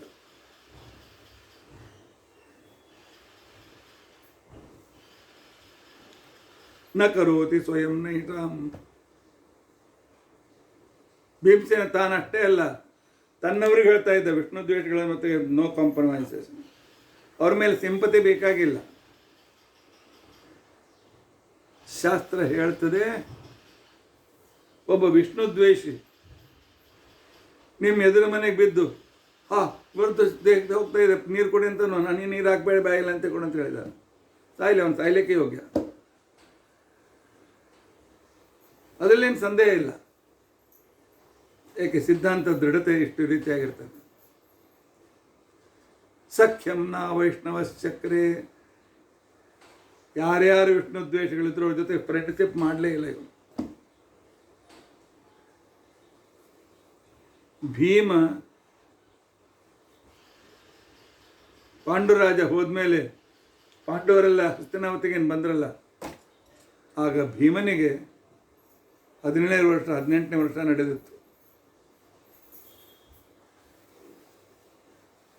ಆಗ ಬಂದ ಈ ದುರ್ಯೋಧನಾದಿಗಳ ಜೊತೆಗೆ ಆಟ ಆಡ್ತಾ ಇದ್ರು.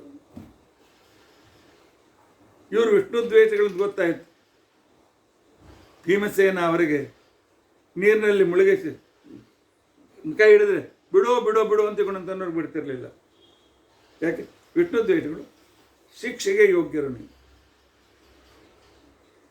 ಅವ್ರ ಜೊತೆಗೆ ಎಂದೂ ಫ್ರೆಂಡ್ಶಿಪ್ ಮಾಡಲಿಲ್ಲ ದುರ್ಯೋಧನ ದುಶ್ಯಾಸನಾದಿಗಳಿಂದ.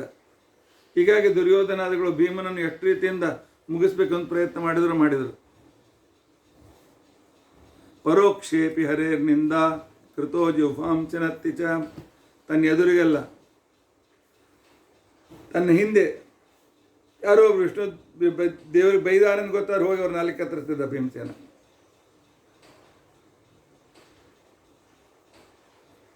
ಹಾಗೆ ನಾವು ಮಾಡೋಣ, ನಾವು ಖಂಡನೆ ಮಾಡೋಣ. ಭೀಮಸೇನ ಕ್ಷತ್ರಿಯನಿಗೆ ರಾಜನಿಗೆ ಶಿಕ್ಷೆ ಅರ್ಹತೆ ಇದೆ. ಎಲ್ಲರೂ ಕಾನೂನು ಕೈಯಲ್ಲಿ ತೆಗೆದುಕೊಳ್ಳಿಕ್ಕೆ ಆಗೋದಿಲ್ಲ. ಆದರೆ ಅವರು ಹೇಳೋದು ಸರಿ ಬಿಡು, ನಾವು ಹೇಳೋದು ಸರಿ ಅಂತ ತಿಳ್ಕೊಂಡಂತ ಹೇಳಿ ಯಾರಾದರೂ ನಿಮ್ಮ ಎದುರಿಗೆ ನಿಮ್ಮ ಗುರುಗಳ, ನಿಮ್ಮ ಪಾಠ ಹೇಳಿದ ಗುರುಗಳ, ನಿಮ್ಮ ಗುರುಗಳ ಮತ್ತು ಸ್ವಾಮಿಗಳ, ದೇವರ ನಿಂದೆಯನ್ನು ಯಾರಾದರೂ ಮಾಡಿದರೆ ಅವ್ರ ಜೊತೆ ಸಂಬಂಧ ಇಟ್ಟುಕೊಳ್ಬೇಡಿ. ಅವಶ್ಯಕತೆ ಇಲ್ಲ. ಯಾಕಂದರೆ ದೋಷ ಬರ್ತದೆ. ನಮ್ಮ ಧರ್ಮದಿಂದ ನಾವು ಚ್ಯುತರಾಗ್ತೇವೆ. ಪರೋಕ್ಷೋಪಿ ಹರೇರ್ನಿಂದ ಕೃತೋ ಜುಫಾಂ ಚನತ್ತಿ ಚ. ಪ್ರತೀಪಕಾರಣೋ ಹಂತೆ ವಿಷ್ಣೋರ್ವೈ ನ ಅಜೀಘನತ್.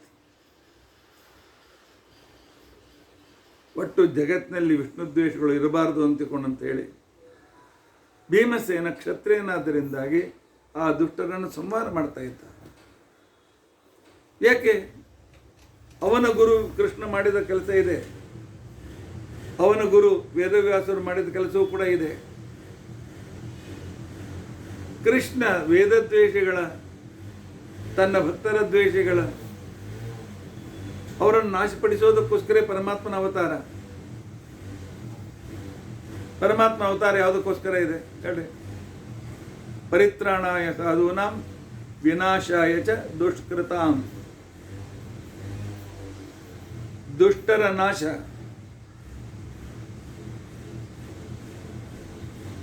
ನಮ್ಮ ಮೇಲೆ ಟೆರರಿಸಂ ಮಾಡ್ತಕ್ಕಂಥ ಪಾಕಿಸ್ತಾನದವ್ರದ್ದು ನಾಶ,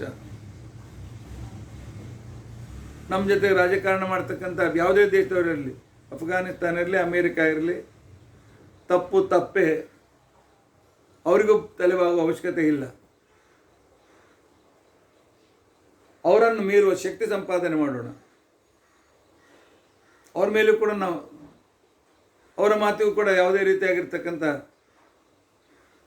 ಬೆಲೆ ಕೊಡುವ ಕಾರಣ ಬೇಕಾಗಿಲ್ಲ. ನಮ್ಮ ದೇಶದ ವಿರುದ್ಧ ಮಾತನಾಡ್ತಕ್ಕಂಥವರನ್ನು ಆಗಿಂದಾಗಲೇ ಖಂಡನ ಮಾಡಿ, ನಮ್ಮ ಭಾರತ ಮಾತೆಯನ್ನು ನಿಂದೆ ಮಾಡ್ತಕ್ಕಂಥವರು ಜೀವಿತ ಇರಲಿಕ್ಕೆ ಯೋಗ್ಯರಲ್ಲ. ಈ ಕಠೋರತೆ ನಮ್ಮ ಶಾಸ್ತ್ರದಲ್ಲಿ ತಪ್ಪದೇ ಇದೆ. ಪ್ರತೀಪಕಾರಿಣೋ ಹಂತಿ ವಿಷ್ಣೋ.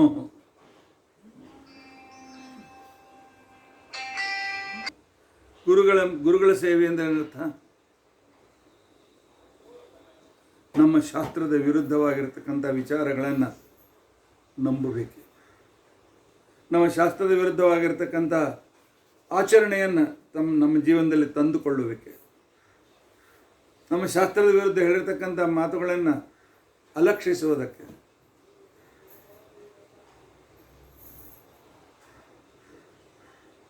ಎರಡು ದಿವಸದ ಹಿಂದೆ ನನ್ನ ಹತ್ರ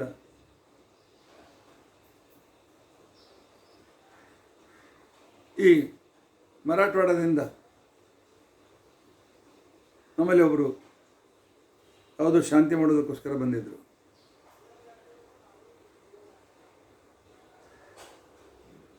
ಯಾಕೆಂದರೆ ಕೆಲವು ಸರ್ತಿಗೆ ಸಣ್ಣ ಮಕ್ಕಳು ಬಹಳ ಅಳ್ತಾರೆ, ಕಂಟಿನ್ಯೂಸ್ ಹಾಲು ಕುಡಿಸಿದ್ರು ಅಳ್ತಾರೆ, ಇದು ಮಾಡ್ತಾರೆ.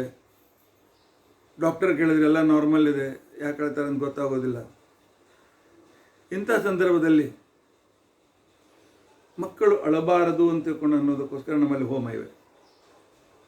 ಅಳಬಾರ್ದು ಸರ್ವತಾ ಅಳಬಾರ್ದು ಅಂತಲ್ಲ, ಕಿರಿ ಕಿರಿ ಕಿರಿ ಏನಿದ್ರು ಕಿರಿ ಕಿರಿ 24 ತಾಸು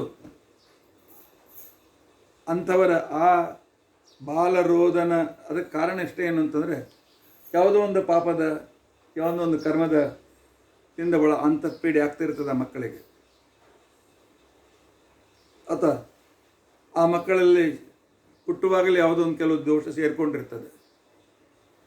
ಅದಕ್ಕಾಗಿ ಏನು ಮಾಡಿದ್ರು ಒಳಗೆ ಸಮಾಧಾನ ಇರೋದಿಲ್ಲ, ಒದರ್ತಿರ್ತಾವೆ ಪಾಪ. ಅದಕ್ಕೂ ಕಡಿಮೆ ಮಾಡ್ತಕ್ಕಂಥ ಹೋಮ ಶಾಂತಿಗಳು ನಮ್ಮ ಹತ್ರ, ನಮ್ಮ ಶಾಸ್ತ್ರದಲ್ಲಿ ಇವೆ.